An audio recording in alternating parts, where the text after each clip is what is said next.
na nawawala sa patinuan sa lansangan. Yun na lang sana. Oo.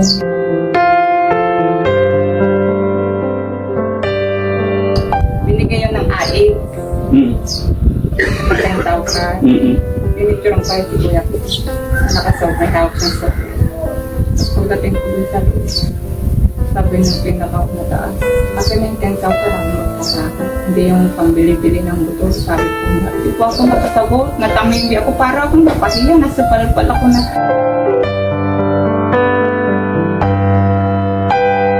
Pero sir, huwag mo naman ang isipin na ini-interest ko yung pera ng kapatid ko. Masakit din sa loob ko. Na ganyan. Mahal ko yung kapatid ko. Ito lang kasi sa loob ko yung nangyari kahapon. Parang ini-interest ko naman na yung pera ng kapatid. Alam ko naman kung magsikap ng sarili kong pagod. Yung pinagtuluan ng pawis ko.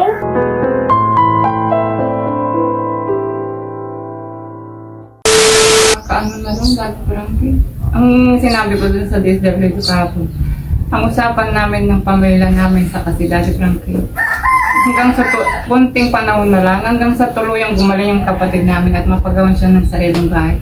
Pagkatid niya sa amin, kapamilya namin yan, kapatid namin, pagdating sa amin, ang tabayanan na namin. Kasalanan din namin, naging makasarili kami kung bakit nagaganyan yung kapatid namin. Parang napabayaan. Yes, naipaliwanag mo naman na yan at Nanay Ansing, naunawaan kita dyan. Umikse na lang naman kasi ang DSWD. Ha? Umikse na lang naman kasi ang DSWD. Parang inaapuran nila yung pangyayari. Kanya naman kasi ang usapan natin. Yes. Tsaka, di ba, nag-uusap naman tayo. Kaya nga tignan mo, first layout pa lang, ipinasyal ko si Kuya Oliver para makita rin niya yung layout ng bahay niya. Di ba? Yun mga kababayan, kasi baka akala po ninyo is parang binablog lang, kinokontent lang natin itong mga beneficiary natin. Hindi po. Bago dumating talaga sa bahay ko yan, talagang naipag-usap ako from the very beginning. Kausap ko si Kuya JJ, Kuya Ate Ansing.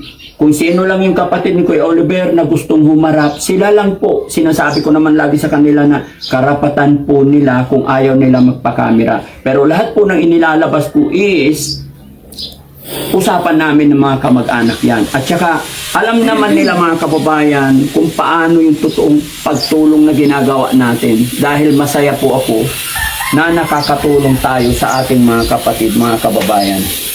At saka, yun lang yung sinasabi ko, masakit sa damdamin na nawala sila pero wala akong magagawa. Pero sana lang, yung pagtulong na ginagawa o yung sinabi nila na iingatan nila is ingatan sana nila yung mga nakuha, lalong-lalo na kay Tatay Calix. Kumusta na kaya siya mga kababayan, no? Sinabi ko rin naman kahapon sa usapan namin, yung mga alaga ni Daddy Frankie, sana may kumupunta sa kanila, may nagpakain na. Tapos yun na lang mga tao dyan na nawawala sa patinuan sa lansangan. Yun na lang sana.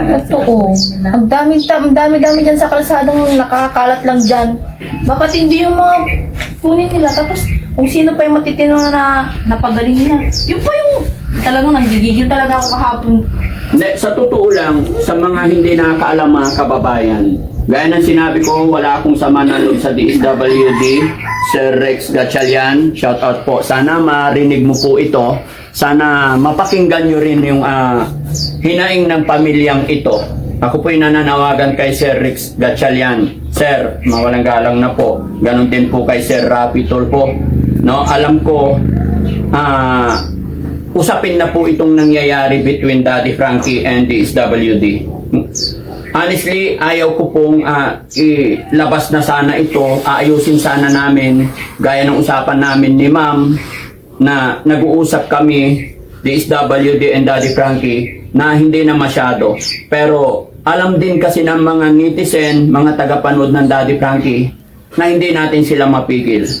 Pero hindi na sana ako magre-reach out kay Sir Rex Gatchalian, kay Senator Rapi Tulfo, regarding sa nangyaring ito. Pero ang papakiusap ko lang po, gusto lang pong maliwanagan ni ate tsaka ni Nanay Ansing na yung binigay daw na 10,000 sa Region 1 ng Dagupan, pinapirma, pinicturan, pinatanmark si Kuya Oliver. Bakit nung pagdating dito sa Paniki, DSWD ng Paniki, is binawi daw. At Nanay Ansing, sana hindi natin gawa itong kwento na to. Totoo po ba yan? Kasi mananawagan talaga ako kay Sir Rapi Tulfo. Pinaiwan nga po yung 10,000, iba nga naman daw magastos ko, Daddy Frankie. Nanaya din akong hawakan yung hindi ko pera. Opo. Tapos mga kababayan, ito pa yung nakakalungkot. Kasi nga po, nung iniwan ko si Kuya Oliver dito, nagbigay pa ako ng allowance kasi lagi naman sinasabi ni Nanay Ansing na rolling store lang naman ang pinagkakakitaan ng kanyang asawa. Kita naman natin na sa hirap ng buhay ngayon, parang sabihin natin na yung kinikita nila araw-araw is sakto lang din sa pangkain nila. Kaya nung iniwan ko si Kuya Oliver, nagbigay din ako ng allowance ni Kuya Oliver ng 5,000. Pero kahit binigyan ko ng 5,000, eto, binabalik-balikan. Kasi nga po, gagawa kami ng bahay. Pero, mga sir, mga ma'am, sa mga kapanood nito, bakit kung sino yung mahirap, sila pa yung lalong napapahirap? Napakaliit na company namin, napakaliit po na pera, 10,000. Tapos yung 5,000 na binigay ko kay Ate Ansing, nabawasan pa pan-diesel. Hindi naman po yung Daddy Frankie. Ako po yung nagpusa na magbigay. Oh, nagpusa. Pero sana naman, di ba, sa hirap ng buhay. Oo, dahil alam naman nila Kasalanan sa kapitan doon. Okay. Hindi naman si Kapitan na doon. Okay. Di ba? Dapat ang kwan doon. Dapat sila yung may kumuha sa inyo eh. Sinabi ko nga po sa kanya kahapon, dapat hindi ka na nagbigay kasi sila yung kumuha sa inyo eh. Either saan kami yung kumuha na kami na ngailangan ng kwan doon, sasakyan doon. Kami magbibigay at magpapagasolina. Sila yung kumuha sa inyo eh. Sinabi ko lang naman din yung 5,000 na binigay mo para maliwanag kasi baka akala ng lahat na ako yung sa akin na pupunta yung binigay. Kanino mo sinabi? Sa kanila, yung mga kumuha sa'yo? Wala, Ate Ansing, yung pera ibinibigay ko sa'yo, wala nang rason para ipaliwanag mo pa dahil sa akin galing yun, sarili kong pera yun. Tulong ko yun kay Kuya Oliver at saka sa inyo po. No? Huwag kang mag-alala. Ito wala nang magiging kaso kasi wala silang alam mga kababayan, hindi po nila alam kung ano talaga. Sorry po. Ito panawagan lang. Gusto lang malinawan, matanong talaga kung bakit yung pinapirma kay Nanay Ansing at pinatanmark kay Kuya Oliver is pagdating dito sa DSWD binawi. Di ba? Nakakawat. Ayon sa kanya, napapahiya pa siya. Medyo napahiya lang ako. Napahiya po ako kasi sabi ko pinaka-head. Sabi po niya, ako nang magtatago, sabi po niya. Huwag yung pambili ng motor, sabi po niya. Sabi, ang exact sabi niya, asan na yung 10,000? Ako na magtatago, sabi niya. Oh.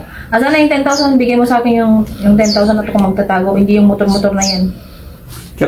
Di ba? Yung ganong sasabihin pa na parang ako pa mapapahiya sa mga sinasabi. Sabi ko na lang sa isip ko, parang ini-interest ko na 10,000. Siguro nga nanonood nga sila dahil yun yung mga napapanood nila. Tapos ang alam nila, ginagastos ko yung pera na binibigay ng Alam niyo mga kababayan, mga kabarangay, kung bakit ganito lang po ako.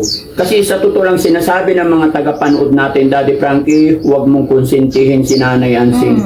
Mga kababayan, mga kabarangay, kung kayo po pumunta dito sa sitwasyon, kalagayan ng pamilyang ito, makikita nyo kung gaano kahirap. Sabi nga niya, yung bahay niya, bahay ng magulang nila, napagawa po niya ito paunti-unti nung kalakasan nagtatrabaho pa siya. Pero makikita nyo naman yung pulidong gawa or makikita natin sa bahay pa lang kung talagang may pera o wala. Sa kagustuhan din ng pamilyang ito na makatulog sa bahay na maayos, pero nung nadatnan ko sila, butas-butas yung yero. Alam kong sobrang hirap na pinagdadaanan din nila. Kaya kahit na anong nababasa ko, ako ang namamagitan dahil ramdam ko yung hirap, pagmamahal. Saka hindi na, niya, sabihan ko din yung asawa ko, Daddy Frankie. Huwag tayong umasa kay Daddy Frankie. Tumutulong siya, pero huwag din natin yan sa kanya yung subuhayin natin. Huwag tayong maging, umaasa sa kanya, dapat matuto pa rin tayo magkano sa sarili natin. Ayusin yung sarili natin. Pero ngayon po ako naawa kay Nanay Ansing, mga kababayan, nung sinabi ni ate na binigyan tapos binawi. So, sana po mga kababayan, i-comment nyo po dyan para maliwanagan kami, magkaroon kami ng idea kasi hindi talaga rin nila alam. Itinatanong nila sa akin kung bakit ganun ang nangyari sa 10,000. No? Na instead na ipambili mo ng pagkain ni Kuya Oliver, yung gamot, pero bakit pupunta ka pa doon? Hindi, yung pagpunta mo pa doon, pamasahe pa. Yung sinabi po, pag kailangan kong pambili gamot, Pupunta lang daw doon. sasabi daw po ako sa kanila. O ano sinabi mo? Bumuo ka na lang. Kasi ayaw ko din naman kung hawakan yung pera kasi ako din po sa pag may pera, hindi ko po maiwasan pumastos. Pero naiya din naman po ako sa sarili pag hindi pinaghirapan. Kung Hindi, pero sa tingin ko kasi, kung pinapirma kayo, kasi nga po, si Kuya Oliver is may problema. Kaya nga tinutulungan siya ng ating gobyerno. Tinutulungan siya ng DSWD ng ating gobyerno. So, huwag tayong mahiya kasi karapatan po ng pamilya ninyo yon.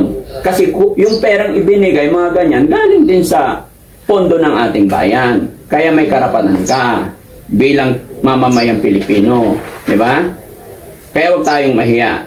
Ang problema lang, yun lang po mga kababayan. Kaya, Sir Senator Rapi Tulfo, gusto lang na malinawan ito, tsaka kay Sir Rex Gatchalian. Tsaka dito rin, mananawagan din tayo dito sa DSWD Paniki. No? Pero gaya na aking sinabi, after ng usapan na to, tatawag din po ako. Pero okay, sige. Basta lang, napainom mo si Kuya Oliver kagabi. Opo. Ang sarap nga po ng tulog niya. Very good. Yun lang po. Yung problema lang dati Frankie, yung pag-alaga. Ganun talaga yan. Nakakarating ko sa kalsada, baka tatakot ako, baka kung saan sa pumunta. Hindi naman siguro. Kasi mas malaya siya rito. Kaya bibilisan din namin matapos tong bahay niya para may sarili siyang tulog. Salamat po kung gano'n. Saka, yung ang sabi ko, yung kaming magkakapatid, may pananagutan kami sa kapatid namin. Si ate naman, ate, anong masasabi mo about sa sinumbong niya sa'yo? Galit na galit ka talaga ako kahapon. Dapat hindi ka na nagbigay ng panggasolina doon. Either na ginamit yung patrol doon. Sabi ko, hindi pa rin. Wala pa din dapat silang binigay. Kasi sila yung may ikuan sa inyo, kumuha sa inyo. Bakit kailangan mo bigay? Either nahihiya ka, hindi pa din yun. Kaya nung sinabi niya sa akin kasi sabi niya, nung napahiya ko, doon ko nga doon sa 10,000. Ano? Binigay mo doon? Pinayag mo na binigay doon? Binigay na nga doon sa regional. Tapos bakit sinabi pa sila na ibibigay mo doon? Sabi ko, basta kinuha lang, binawi. Grabe naman yun. Alam ko kasi yung ganong way po, sa mga nagbibigay ng assistant na gano'n, dapat hindi na nalang kinukuha. Nakukuha talaga ng mga beneficiary. Beneficiary talaga ang hawak. Opo, alam ko yan kasi may mga nilalapit din si auntie ko na ganyan kasi yung auntie ko dati is kagawad. Kaya alam ko yung mga kalakaran na ganyan. Bakit? Sabi ko kinuha. Talagang ko nang gigil din ako eh. Kung pwede lang puntahan namin kahapon, sarado na eh. Kasama ko sa Ate Ansing doon sa DSWD. Sabi ko, Hindi na ako nakasagot. Hindi ka karapatan nilang Hindi ako kunin. nakasagot. No. Lalo magdadal ako guys. Hindi ako nasagot. Parang ang nabulaga. Nakareact. Hindi ka naka-react nung binawi yung pera. Nakameme ako dahil parang napahiya ako na parang namang ini-interest ko yung pera ng kapatid. Kaya nga, nung kinuha, paano ba simula nung, di ba, pagdating dyan? Sige, pwede ba ikwento mo sa akin? Ate, Story yung gawin ate. Ate Ansing, ikwento mo sa akin kung ano talaga nangyari. By details, by details. Kasi ayaw ko rin kasing mag-create ng kwento, Ano ha? po yan, pagdating namin dyan sa munisipyo. Oh. Ba yung... Hindi, doon muna sa Dagupan. Sige. Gagupan mo na, hindi ka magpalabo. Oo. Binigay yun ng AX. Mm. Na 10,000. Mm-mm. Pinicture pa si Kuya ko. Na nakasawag, may hawak ng soap. Pwede siyempre, nilagay ko sa bag ko. Tapos pagdating namin dyan, kumarada yung patrol dyan sa munisipyo. Hindi na sana ako bababa kasi masakit yung ulo ko talaga. Tapos pinatawag ako, kailangan na daw sa loob. Tapos pagdating ko dun sa loob, sabi ng pinaka na taas, kasi may 10,000 ako magsasabi. Hindi yung pambili-bili ng motor. Sabi ko na, hindi po ako nakasagot. Natamindi ako, para akong napahiya. Nasa palpal ako na parang ini-interest yung pera ng kapatid. Sino mga tao doon sa loob ng time na yun? Si Kapitan po, saka yung secretary na kasama namin. Tapos yung isang DSWD. Yung kasama niyo po sa Taguban, yung babae. Yun po. Di ba wala naman sinabi sa'yo? Bakit hindi man lang sinabi sa'yo? Baka nag-usap po yung yung tinakay dyan, saka yung sa Region 1 na siya yung mag-aaway. Oo, hindi natin alam. Kaya kailangan itanong natin. Baka nga naman magastos po. Pero, kayo mga kababayan, ano sa palagay nyo? Okay po ba? Tama po ba itong reklamo nila? Kasi maging ako, hindi naman ako expert dyan. Kaya kami po nananawagan, nagtatanong. Paki-comment nyo po dyan mga kababayan, no? So, sige. Ganito na lang po mga kababayan, mga kabarangay. Ito lang po muna. At chinek lang talaga namin yung sitwasyon kalagayan ni Kuya Oliver. Nakahiga siya? Opo. Pero kumain naman na. Ganun lang yan, ha? Pag mabait naman po siya, ng pagkalagala po. Oo. Baka layo pa. Ang pinaka-importante, Nanay Ansing, hindi na siya nag-iingay at nakakalakad na siya. Pray lang po tayo, lahat magiging okay din ito. Ganon din po sa ating mga kababayan, mga kabarangay. Ako po'y nananawagan sa lahat ng ating viewers at ganon din po sa pamunuan ng ating DSWD. Inuulit ko po kay Sir Rex Gatchalian. Maraming salamat po. Sana matulungan nyo pa po kami na makatulong pa, no, sa maliit na ating pamaranan. Pero ako'y nananawagan talaga sa nangyari dito kay Nanay Ansing na inireklamo niya. Pwede naman tayong magtanong, pumunta eh. Kaya nga pwede Diba? naman. Pwede nating isangguni. Bakit ganon? Pero sige, tignan muna natin kung ano magagawa kasi tatawag talaga ako doon sa mga nagme-message sa akin ng sa mail. Okay? So ayan mga kababayan, maraming salamat. Bigyan nyo rin kami ng idea, mga kababayan, sa mga kababayan namin na nagmamahal sa Team Daddy Frankie, sumusuporta po sa akin. Maraming salamat. Mga kababayan, kung sakali meron kayong gustong sabihin sa akin or itulong pa para mas mapalawig pa, comment, suggestion, mag-email lang po kayo sa Team Daddy Frankie para mas mapabuti pa natin yung pagtulong natin. Kung may mga hindi kayo nagustuhan, sabihin nyo lang po sa akin para i-correct ko din po yung aking sarili. Maraming salamat. Mabuhay po tayong lahat. God bless po. Bye-bye. Kensing, bye-bye na po. Bye. Parang ang lamya-lamya ng mata mo. Hanggang ngayon, pagod ka pa rin?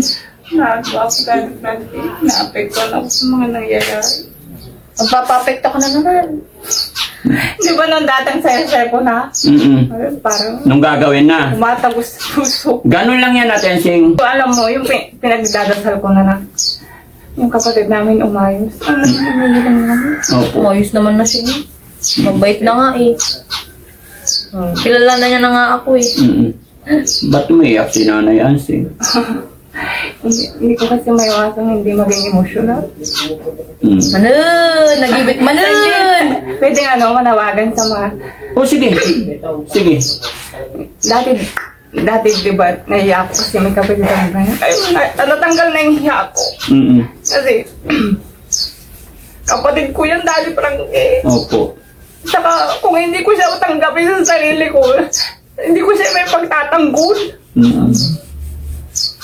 Saka, para sa akin, tao lang tayo dito sa ibabaw ng mundo. Minsan yung ibang tao nanguhusga. Tama. Ganyan, layo ng baliw. Bakit? Yung tao, gusto nila mas magaling pa sila sa Diyos. Sila pa yung matinaw ka mo. Ito na chance mo manawagan para... Sa mga may kamag-anak na may ganyang Sitwasyon. sakit, huwag po tayong mahiya. Tanggapin natin. Huwag natin ikahiya. Bagkus, mahalin natin. Sinupin natin. Iparamdam natin yung pagmamahal. Huwag tayong maging makasarili. Kasalanan ko din yan. Kasalanan din namin. Kasi naging ganyan yung kapatid namin. Saka hindi naging maayos yung pamilya namin. hindi mo kasalanan yun. Talagang kapalaran. Pero kung pinaramdam lang naman, pero yung pagmamahal, naiwasan siguro yung ganyan. Tayo, para-pas lang tayong tao dito sa ibabaw ng mundo. Huwag kayong manghusga kasi mamamatay din kayo balang araw. Saka yung sinasabi ng history, magaling pa kayo sa Diyos. Bakit Diyos ba kayo? Para-paras lang tayong nilalang ng Diyos. para-paras din tayong mamamatay. Mabuhay na lang tayo din sa mundo na masaya habang nabubuhay. Saka yung may mga kamag-anak na may ganyang sakit o tayong mahiya. Bagkos, alagaan natin, sinupin natin, paramdaman natin yung pagmamahal. Ate Yancy, anong mensahe mo dun sa kumuha ng 10,000 dito kay sir? Baka may mensahe ka sa kanya. Pero sir, huwag mo naman ang isipin na ini-interest ko yung pera ng kapatid ko. Kasi masakit din sa loob ko na ganyan. Mahal ko yung kapatid ko, hindi lang... Masakit lang kasi sa loob ko yung nangyari kahapon. Parang ini-interest ko naman na yung pera ng kapatid. Alam ko naman kung magsikap ng sarili kong pagod, yung pinagtulungan ng pawis ko. Noon yung nananahi ko, kahit nag-overtime ako dyan, di ako nagre-reklamo. Alam ko naman pong magpunda ng sarili kong pawis. Nagmamahal sa'yo.